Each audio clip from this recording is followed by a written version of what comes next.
आपलं नाही जोडायचं बाबा. वहिनी माझा काय कार्यक्रम करताय का? हे नागसगाव डेंजर आहे ना. इतकी नारी शक्ती जोरात आहे. नारी शक्ती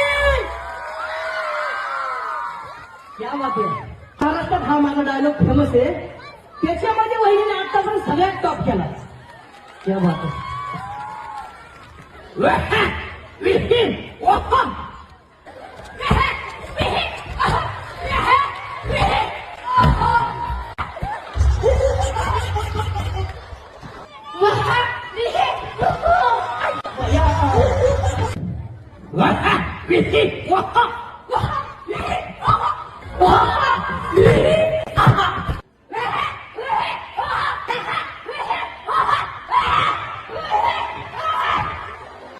झालं असं कडे तिकडे